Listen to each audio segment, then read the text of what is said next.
이 시간에는 사도행전 13장 1절부터 7절 말씀까지 읽었습니다. 오늘은 로마서 59번째 시간으로 부제목은 권세들에게 복종하라입니다. 권세들에게 복종하라. 자, 오늘 본문 1절을 보면 각 사람은 이렇게 시작하고 있습니다. 각 사람은. 여기서 말하는 각 사람이란 모든 사람을 뜻해요. 모든 사람. 이 모든 사람 속에는 남녀노소, 빈부 귀천, 누구도 예외가 없어요. 모든 사람. 그 다음에 나오는 말씀이 뭐냐? 위에 있는 권세들. 이 위에 있는 권세들이란 권력을 잡고 있는 통치자를 말합니다. 이 오늘 우리가 나눌 말씀은 지금 우리나라 정치가 얼마나 혼란스럽습니까? 이 정치적으로 혼란스러운 요즘에 아주 중요한 말씀이에요. 우리가 로마서 12장 10절부터 21절까지 혈족과의 관계는 어떻게 해야 되는가? 또 교회 안에서 교우들과의 관계는 어떻게 해야 되는가? 교회 밖에 있는 다른 그리스도인과는 어떻게 살아야 되는가? 이웃과는 어떻게 살아야 되는가? 나를 핍박하는 사람과는 어떻게 살아야 되는가? 원수를 어떻게 대해야 되는가? 쭉 살폈어요. 오늘은 이제 통치자와의 관계를 설명하고 있습니다. 오늘 본문 1절을 보면 권세들에게 복종하라 그러죠. 권세들에게 복종하라. 이 복종하라는 단어의 뜻은 순종하라는 뜻이에요. 순복하라.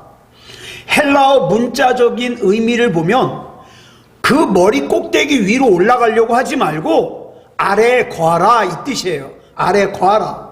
바꿔 말하면 네 위에 있는 사람을 인정해라 이 말이에요. 인정해라. 그러면 왜 통치자들을 인정하고 그들에게 복종해야 되는가?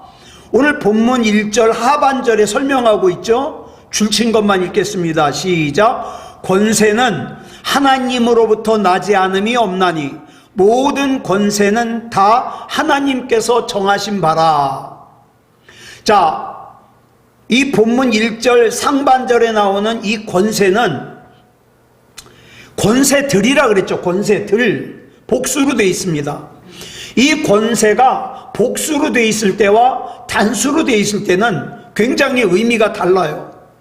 이렇게 권세가 복수로 되어 있을 때는 사람이 가지고 있는 권세를 뜻해요. 사람이 가지고 있는 권세.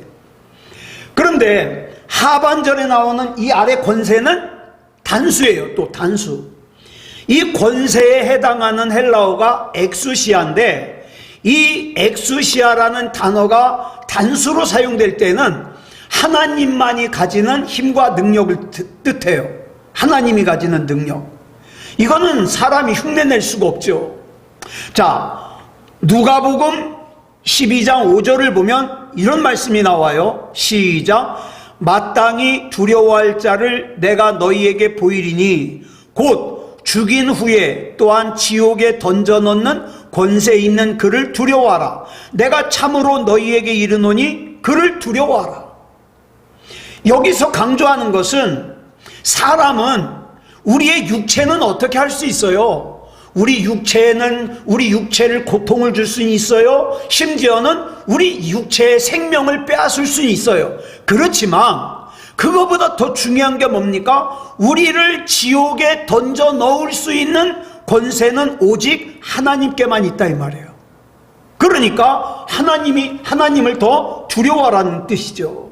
이게 이 권세예요. 하나님의 권세. 사도행전 1장 6절부터 7절까지 보겠습니다. 시작. 그들이 모였을 때에 예수께 여쭈어 이르되 주께서 이스라엘 나라를 회복하심이 이때니까 하니 이르시되 때와 시기는 아버지께서 자기의 권한에 두셨으니 너희가 알 바 아니오. 여기서 권한으로 해석된 이 단어도 헬라어로 엑수시아예요. 권세란 뜻하고 같은 거죠. 근데 여기 있는 권한은 단수거든요. 그러니까 여기 나오는 것은 뭐예요? 하나님의 권한을 뜻해요. 요한복음 17장 2절 보겠습니다. 시작. 아버지께서 아들에게 주신 모든 사람에게 영생을 주게 하시려고 만민을 다스리는 권세를 아들에게 주셨음이로소이다. 자, 성부 하나님께서 자신에게 속한 엑수시아 권세를 성자 하나님이신 예수님에게 주셨어요. 그래서 이 권세라는 것은요, 성부, 성자, 성령, 삼위일체 하나님께만 속한 거예요. 이 권세가 단수로 쓰일 때. 그런데 이 권세가 복수로 쓰이면 하나님만이 가지고 계신 그 권세를 위임받은 이 땅의 사람의 권세를 뜻해요. 이게 바로 우리가 이 세상의 권세에 복종해야 되는, 순종해야 되는 이유예요. 나는 저 사람 마음에 안 들어, 그래서 나는 순종 안 할 거야. 아니요, 순종하라는 거예요. 즉 사람들이 가지고 있는 권세가 사람으로부터 주어진 것이 아니라 하나님으로부터 위임받은 거기 때문에 그 권세 잡은 자를 인정해 줘야 된다는 거예요. 그리고 그 뒤에 나오는 모든 권세에서의 권세도 헬라어 성경에는 복수로 되어 있어요. 그러니까 본문 1절에 나오는 이 단어를 보면 뭐예요? 처음에 나오는 권세는 복수예요. 그 다음에 나오는 권세는 단수예요. 그 다음에 나오는 권세는 또 복수예요. 그러니까 이 본문 1절에 나오는, 앞에 나오는 권세는 사람들에게 부여해 주신 권세, 두 번째 나오는 권세는 하나님의 권세, 세 번째 나오는 권세는 또 사람들에게 부여해 주신 권세예요. 그래서 이 1절을 해석하면 이런 거예요. 모든 사람은 세상에서 권세를 잡은 사람들에게 복종하라. 이들의 권세는 하나님의 권세로부터 나오지 않은 권세가 없으니, 그러니까 모든 권세는 다 하나님께로부터 나왔으니까 세상 사람들의 모든 권세는 다 하나님께로부터 나온 거다. 그러니까 복종하라는 거예요. 하나님께서 세상의 권세자들로 하여금 권세를 잡을 수 있도록 정하셨다는 말씀이에요. 물론 정치하는 정치 지도자들 가운데 부도덕한 사람들이 있습니다. 또 교회도 그래요. 목회자들 가운데 음란하고 폐역한 목사님들이 있어요. 뉴스에 종종 나오잖아요. 그래서 우리는 그런 사람들 때문에 나는 정치하는 사람을 다 못 믿겠다, 나는 목사를 다 못 믿겠다, 그래서 그들에게 복종하지 않겠다, 그들의 존재를 부정한다. 그리고 어떻게 해요? 끌어내리려고 그러죠. 그 자리를 갖다가 인정 안 하려고 그러죠. 그런데 오늘 본문에서 하나님께서 말씀하시기를 그런 권세자들의 권세까지 인정하라는 거예요. 그러니까 혼란스럽죠. 예. 이 말씀은 통치자들을 내 생각으로 판단하기에 앞서 하나님의 시각으로 그들을 먼저 볼 수 있어야 된다는 거예요. 자, 아까 말씀드렸어요. 로마서 12장부터 이 로마서 12장의 주제가 뭐냐? 구원받은 그리스도인으로서 어떻게 살아가야 될 건가? 그게 주제라 그랬죠. 그래서 뭐 예수 믿는 사람, 교우, 나를 핍박하는 사람, 원수, 그 사람들과 어떻게 지내야 될 건가 쭉 우리가 살펴봤어요. 그런데 무엇을 하든지 가장 먼저 하나님 앞에서 하나님을 생각하며 행동하는 것이 뭐예요? 그리스도인의 삶의 대원칙이에요.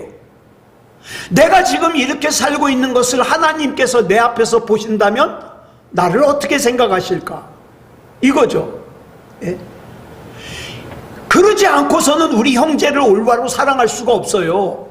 우리 교인을 올바로 사랑할 수 없어요. 우리 이웃, 우리 원수 제대로 사랑할 수 없어요. 그런데 하나님께서 지금 내 앞에서 나를 보고 계시니까 하나님의 법대로 사랑할 수밖에 없는 거죠. 그래서 진짜 사랑은 내가 하나님 앞에 설 때에서야 가능하다 이 말이에요. 우리가 하나님 앞에 서서 하나님의 시각으로 하나님께서는 나에게 이렇게 내가 이렇게 사랑하기를 원하신다, 이 하나님의 시각으로 바라보지 않으면 원수는 고사하고 내 주변에 있는 원수가 아닌 사람조차도 사랑할 수가 없어요. 무관심하죠. 무관심하니 그 사람들을 위해서 기도할 수 있겠습니까? 기도할 수가 없죠. 성경에 나오는 바벨론의 느부갓네살이라는 왕은 참 부도덕한 왕이었어요. 이 왕은 얼마나 잔인한지 자기 마음에 들지 않으면 막 신하들을 막 죽였어요. 그런 왕인데 이 왕이 예루살렘을 공격해가지고 남유다를 멸망을 시켰어요. 이때 남유다의 마지막 왕이 누구냐? 시드기야라는 왕입니다. 그런데 보통 역사를 보면 어떤 한 나라가 다른 나라를 쳐들어가서 그 나라를 갖다가 전쟁에서 이기면 그래도 그 나라의 왕을 어느 정도 존중을 해줘요. 대우를 해줘요. 그런데 이 느부갓네살 왕은 어떻게 했냐면 이 시드기야 왕, 남유다의 마지막 왕 시드기야 앞에서 이 시드기야의 아들들을 다 목을 잘라 죽였어요. 그리고 그걸 다 보고 난 뒤에 시드기야 왕의 두 눈을 뽑아버렸어요. 그리고 나서는 쇠사슬로 꽁꽁 묶어서 유다에서 바벨론까지는 거리가 약 1400km인데 그 거리를 질질 끌고 갔어요. 묶어가지고. 이렇게 잔인한 왕이에요. 근데 이렇게 잔인한 왕을 예레미야 25장 9절을 보니까 하나님께서 이 느부갓네살을 뭐라고 부르냐? 내 종 바벨론의 왕 느부갓네살이라고 불러요. 내 종이래요. 이 잔인한 왕을, 이 패역한 왕을. 아니 이렇게 잔인하고 패역한 사람이 어떻게 하나님의 종일 수 있습니까? 근데 왜 하나님의 종이라 그러냐? 이 잔인하고 패역한 느부갓네살 왕을 들어서 하나님을 거역하는 이스라엘 백성을 때리는 막대기로 사용했기 때문에 종이라는 거예요. 여러분, 저와 여러분이 하나님 앞에서 믿음다운 믿음을 가지고 살면 참 좋겠는데 하나님께서 저와 여러분이 구원받을 만한 믿음에서 자꾸 엇나가잖아요. 그러면 내 옆에 있는 그 어떤 걸 막대기로 사용하실지 몰라요. 하나님께서 느부갓네살 왕을 막대기로 사용하셨듯이 이스라엘 백성이 하나님 앞에서 바로 설 수 있도록 징계하기 위해서 느부갓네살 같은 사람이 있어야 된다 이 말이죠. 자, 그런데 이 바벨론이 바사 나라에게 망했어요. 바사는 페르시아예요. 페르시아. 그런데 이 페르시아 제국의 왕 중에 고레스라는 왕이 있는데 이사야 44장 28절에 보니까 이번에는 이 고레스 왕을 뭐라고 표현하냐? 내 목자라고 표현해요. 바벨론 왕이나 아니면 페르시아 왕이나 다를 게 뭐가 있어요? 하나님 모르는 사람들이에요. 잔인한 사람들이에요. 패역한 사람들이에요. 그런데 어떻게 그렇게 하나님을 모르는 그들이 하나님의 목자가 될 수 있냐 이 말이에요. 이스라엘이 바벨론에게 멸망을 당한 뒤에 바벨론으로 포로로 끌려가서 70년 동안 노예 생활을 했어요. 자, 그런데 하나님의 때가 되어서 이 고레스 왕이 이스라엘 백성을 갖다가 고향으로 돌려보내요. 돌아가라. 자, 니네들 예루살렘 성전에서 빼앗아온 그 성전 기물들 그거 가지고 돌아가라. 그거 풀어줘요. 하나님께서 고레스로 하여금 그렇게 하게 하셨어요. 만약에 전 그런 생각해봐요. 그 고레스 왕이 백성들에게, 바사 백성들에게, 자, 우리 이스라엘 백성을 풀어줄까 말까 국민투표합시다. 그래야 투표해가지고 많이 나오는 쪽으로 결정하겠습니다. 그러면 이스라엘 백성을 풀어줄까요? 안 풀어줄까요? 안 풀어줘요. 왜? 지금 종살이 하잖아요. 노예는 다 돈이거든요. 이스라엘 사람들을 노예로 부리면서 힘들이지 않고 일을 할 수 있어요. 그 다음에 그들을 갖다가 팔아가지고 돈을 벌 수 있어요. 그러니 그 페르시아 사람들이 순순히 그거 합의해 주겠냐고요. 그 당시 기득권자들 뿐만 아니라 사회 전체가 약자에게를 착취하고 이용해서 조금이라도 내가 편하게 살려고 하는 때인데 이스라엘 백성을 풀어주겠냐 이 말이죠. 그런데 고레스 왕이 그걸 묻지 않고 자기 뜻대로 하나님의 인도하심 속에서 자기 뜻대로 어느 날 풀어줘 버렸어요. 여러분, 이거는 우리가 일제강점기를 우리나라가 경험했기 때문에 알 수 있잖아요. 예? 우리나라를 식민 지배하면서 일본이 풀어주려고 그래요? 그 전쟁에서 지지 않았다면, 일본의 원자탄이 터지지 않았다면 안 풀어주려고 그랬겠죠. 근데 전쟁에서 졌기 때문에 어쩔 수 없이 풀어준 거예요. 바울이 위에 있는 통치자들에게 승복하고 그들의 존재를 인정하라고 한 말은 민주사회가 이루어진 오늘날의 한 말이 아니에요. 2000년 전에 한 말이에요. 2000년 전에. 당시 로마의 통치자들은 지극히 부도덕한 사람들이었어요. 그래가지고 로마가 어떻게 해요? 로마 사람들이 타락을 해가지고 망해버렸잖아요. 한 예로 한 사람의 기분에 따라서 많은 사람들을 죽이거나 살렸어요. 영화에서 보면요, 그 로마의 황제가 검투사들이 싸우는 걸 보다가 엄지손가락을 이렇게 하면 어떻게 해요? 죽이라는 뜻이에요. 이렇게 하면 살리라는 뜻이에요. 그 중에 굉장히 용감하게 잘 싸운 사람이 있으면 살리라 그래요. 그래서 상을 줘요. 근데 이게 엄지손가락이 내려가면 죽어요. 자, 엄지손가락의 방향 하나 가지고 사람을 죽이고 살렸던 시대예요. 더구나 이스라엘을 다스리는 권세들은요, 이스라엘 사람들이 아니에요. 왜? 로마의 식민지였기 때문에 로마 사람들이 다스리고 있어요.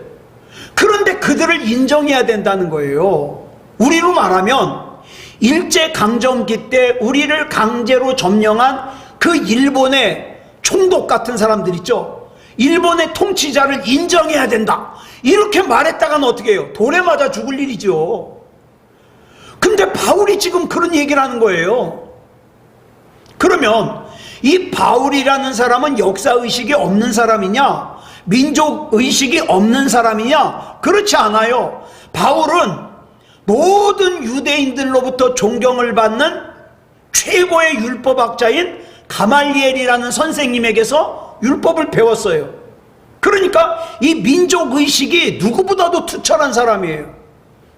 그리고 이 바울이 뭐라 그랬어요? 앞에서 내 동족이 구원받을 수만 있다면 설령 내가 하나님 앞에 저주를 받아서 구원받지 못한다 할지라도 내가 원한다, 이렇게 얘기할 정도로 자기 민족을 사랑하는 사람이에요. 그런데 그런 사람이 어떻게 로마의 권세들에게, 로마 통치자들에게 복종하자고 말할 수 있느냐? 바로 그 권세를 통해서 역사하시는 하나님의 손길을 볼 수 있기 때문이에요. 믿음이 얄팍한 사람은 지금 당장 내가 겪고 있는 어려움 때문에 어떻게 해요? 내가 하나님 잘 믿었는데, 내가 신앙생활 열심히 했는데 왜 내가 이렇게 힘들어? 원망하죠. 그런데 믿음이 성숙한 사람은 뭐라고 기도합니까? 하나님, 이 일을 통하여 역사하시는 하나님의 뜻이 뭔지 깨닫게 해주시옵소서, 이렇게 기도한다고요. 로마의 권세들은 그 어느 나라보다도 정복욕에 사로잡혀 있어요. 그래가지고 많은 땅덩어리를 정복했죠. 자, 그래가지고 하나의 제국이 되니까 어떻게 해요? 언어를 통일했어요. 그래가지고 이 로마 제국의 울타리 안에 있는 나라들은 라틴어나 헬라어만 쓰면 어디 가든지 말이 다 통해요. 그리고 이쪽에서 저쪽으로 옮기려면 행정적인 불편이 없어요. 우리는 지금 어때요? 우리나라에서 다른 나라 가려면 어떻게 해요? 비자를 받아야 되잖아요. 근데 이게 같은 하나의 땅덩어리니까 비자 같은 거 받을 필요 없어요. 지금은 이 로마 제국이 수십 개의 나라로 갈라져 가지고 여기서 저기 가려면 행정적인 절차가 필요해요. 국경선 넘으려면.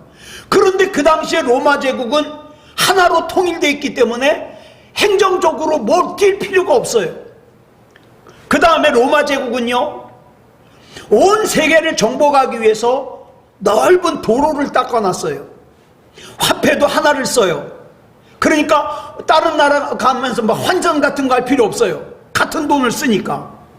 그리고 어디를 가든지 로마의 군인들이 주둔해 있기 때문에 치안 상태가 아주 좋아요. 도둑들이 들끓을 수가 없어요. 그러니까 여행객이 범죄를 저지르지 않는 한 신변적으로 안전해요. 당시 로마 제국이 지금은 수십 개로 갈라져 있거든요. 그러니까 보세요. 사도들이 복음을 전하러 다닐 때 지금처럼 그 나라가, 그 땅덩어리가 유럽이 수십 개의 나라로 갈라져 있다면 복음 전하기가 얼마나 힘들었을까요? 이 나라에서 저 나라 들어갈 때 행정적으로 얼마나 불편해요. 그잖아요. 게다가 경계선이 쳐져 있으면 얼마나 힘들어요.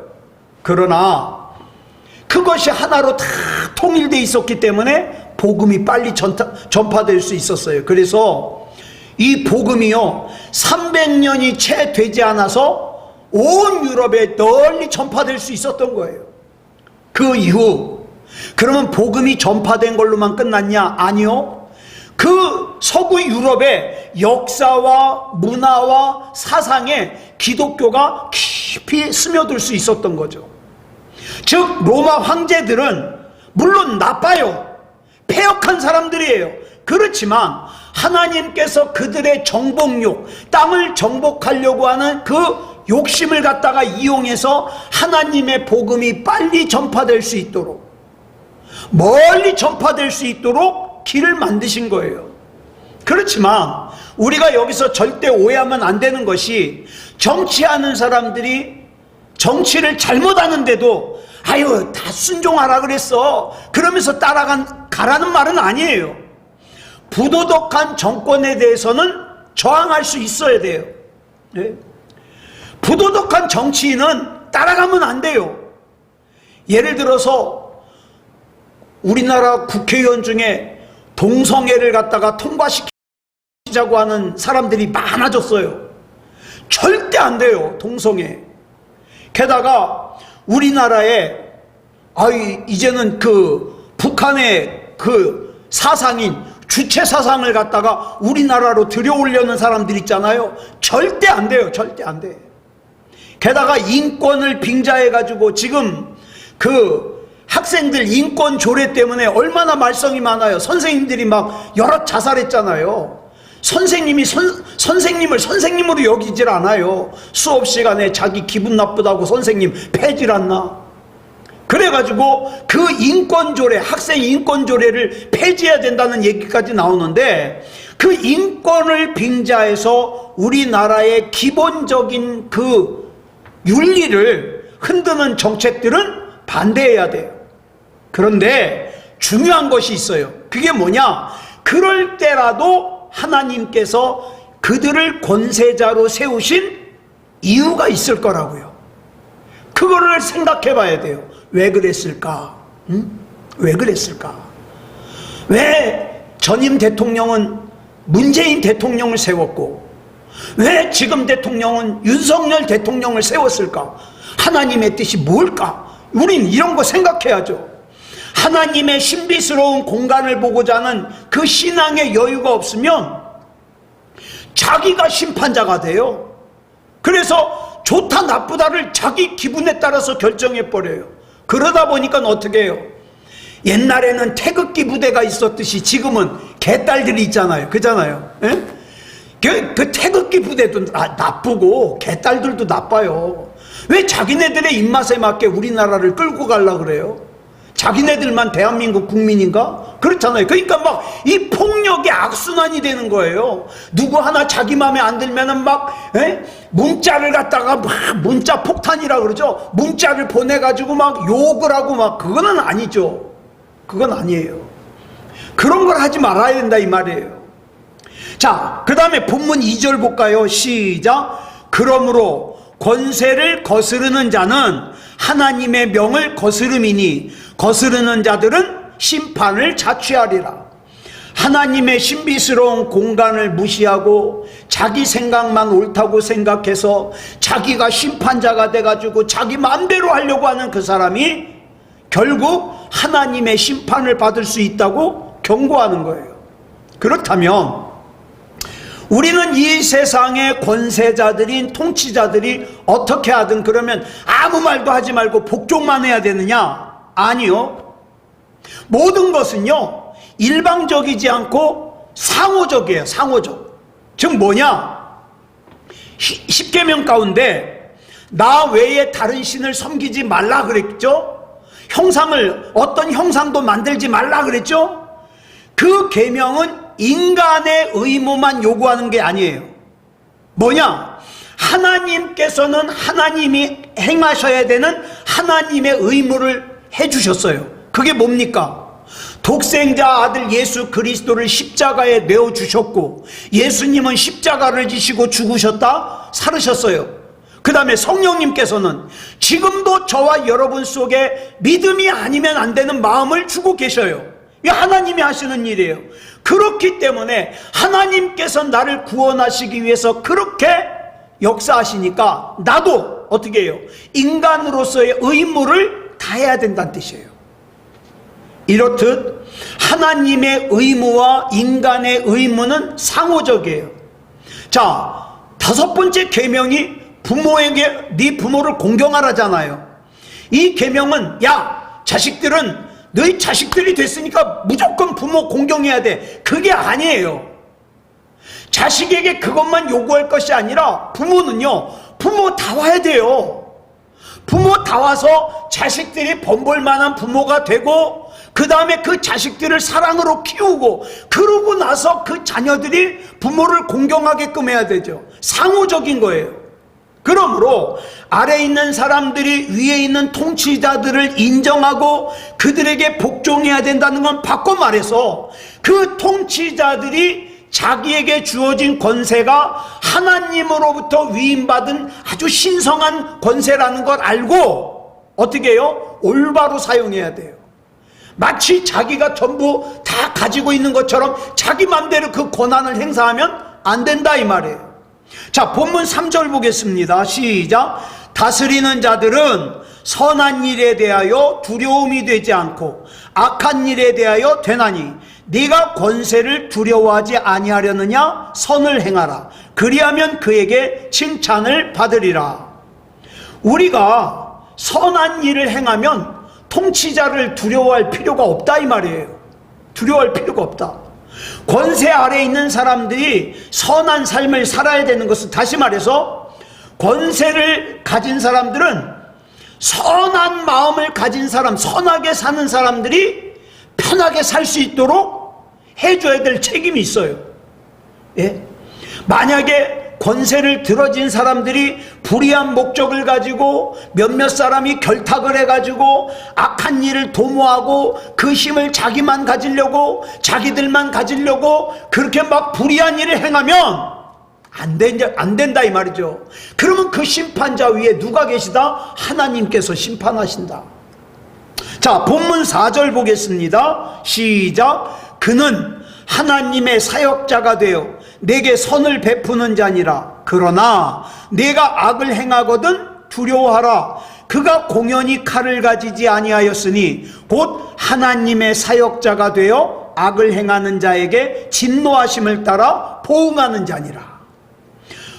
통치자들은 자기가 하나님으로부터 권세를 위임받은 하나님의 사역자라는 사실을 알아야 돼요. 그러니까 자기가 주인이 아니에요. 하나님께서 맡겨주신 권세를 통하여 하나님의 뜻을 이뤄가는 거죠. 그러니까 자기 욕망을 위해서 그걸 쓰면 안 되죠. 겸손하게 하나님의 올바르신 뜻을 이루는 데 사용해야 되겠죠. 본문 5절 보겠습니다. 시작. 그러므로 복종하지 아니할 수 없으니 진노 때문에 할 것이 아니라 양심을 따라 할 것이라. 우리는 이 세상의 권세자나 통치자가 나에게 진노할 것이 두려워서 바르게 사는 것이 아니라 그냥 하나님이 내게 주신 양심에 따라 살면 되는 거예요. 예? 내가 길거리 가면서 순경한테 경찰한테 잡힐까봐 길거리에 침 안 뱉는 게 아니라 길거리에 침 뱉으면 안 되잖아요. 그러니까 안 뱉는 거죠. 내가 노상방뇨를 안 하는 게 누가 나 잡아갈까봐 안 하는 게 아니라 길거리에서 노상방뇨를 하면 안 되잖아요. 그러니까 안 하는 거예요. 내가 진짜 하나님을 믿는 신앙인이라면 한 나라의 국민으로서 양심에 맞게 살게 돼요. 예? 무슨 당, 나는 무슨 당이 좋아, 무슨 당이 좋아, 그러지 않아도 내가 하나님 똑바로 믿으면 바르게 살게 돼요. 바르게 살게 돼요. 그리고 하나님이 주신 시선으로 어떻게 해요? 보는 거예요. 정치하는 사람들을. 그러면 정치하는 사람들이 얼마나 그 사람들을 두려워하겠어요. 야, 이거 똑바로 안 하면 안 되겠구나. 그렇잖아요. 그런데 그냥 잘못해도 그냥 자기 편이니까 잘했다 그러면 그 사람들은 자기가 잘못하는지 몰라요. 예. 그러니까 똑바로 살아야 되는 거예요. 자, 본문 6절로 7절 보겠습니다. 시작. 너희가 조세를 바치는 것도 이로 말미암음이라. 그들이 하나님의 일꾼이 되어 바로 이 일에 항상 힘쓰느니라. 모든 자에게 줄 것을 주되 조세를 받을 자에게 조세를 바치고 관세를 받을 자에게 관세를 바치고 두려워할 자를 두려워하며 존경할 자를 존경하라. 그러니까 어떤 세금이든지 바쳐야 된다 이 말이에요. 가끔 보면은 그 TV에 그런 거 나오잖아요. 세금 안 바치려고 막 집에다가 막 현금, 금덩어리 같은 거 이거 쌓아놓고서 막 세금 안 내는 사람들 나오잖아요. 정말 예수 믿는 사람들은 그러면 안 된다 이 말이에요. 세금 바칠 거 바치고, 예? 여기 그랬잖아요. 예. 바칠 거 바쳐라. 조세 받을 자에게 조세를 바치고 관세 받을 자에게 관세를 바치고. 만약 권세자들이 법도를 지키지 않을 경우 할 말이 있는 거예요. 할 말이. 자, 전도서 5장 8절 보겠습니다. 시작. 너는 어느 지방에서든지 빈민을 학대하는 것과 정의와 공의를 짓밟는 것을 볼지라도 그것을 이상히 여기지 말라. 높은 자는 더 높은 자가 감찰하고 또 그들보다 더 높은 자들도 있음이니라. 우리는 자꾸 누가 잘못하면 내가 심판하려고 그래요. 예. 이 권세자들이 서슴없이 잘못을 행하면 그 사람 위에 또 더 높은 사람 있잖아요. 그것에 가장 최종적으로 높으신 분이 누구예요? 역사를 주관하시는 하나님이에요. 하나님이 보시기 때문에 똑바로 살아야 돼요. 똑바로. 하나님이 보시는데도 끝까지 패역한 길을 걷잖아요. 그러면 하나님 앞에 심판받아요. 심판받아. 그러므로 권세자들은 자기에게 권세를 맡겨주신 하나님의 심판을 두려워하면서 살아야 돼요. 어떤 의미에서든지 우리는 그래요. 남을 다스리는 일도 하면서 동시에 남의 다스림을 받으면서 살아요. 어떻게 해요? 내 부모님께 나는 뭐예요? 자녀예요. 그런데 내 자녀에게는 부모예요. 내가 다스리는 위치에 있든지 아니면 다스림을 받는 위치에 있든지 상관없이 최후의 권세를 가지고 계신 분은 하나님이시라는 걸 잊으면 안 돼요. 예? 내가 가지고 내 주머니에 있으니까 이 돈은 내 거야. 아니요. 이 돈을 최종적으로 주관하시는 분은 하나님이세요. 그러니까 이 돈 가지고 죄 짓는 일에 쓰면 안 돼요. 이 건강은 최종적으로 주권이 누구에게 있어요? 우리 하나님께 있어요. 내 건강은 내 거야. 내 인생은 내 거야. 아니요. 최종적인 주권을 가지고 계신 하나님 앞에서 바르게 살아야 돼요. 그래서 우리가 기도할 때 그러잖아요. 하나님께서 맡겨주신 사명을 이루기 위해서 필요한 건강 주시옵소서, 필요한 재물도 주시옵소서, 필요한 사람도 붙여주시옵소서. 왜? 내가 지금 하나님 맡겨주신 하나님의 일을 하니까. 그러니까 우리는 절대 잊으면 안 돼요. 나는 하나님의 다스림을 받는 사람이다. 그러니까 나는 내가 생각하는 것도 조심해야 된다. 마음도 조심해야 된다. 말도 조심해야 된다. 왜? 나는 하나님의 다스림을 받는 사람이니까.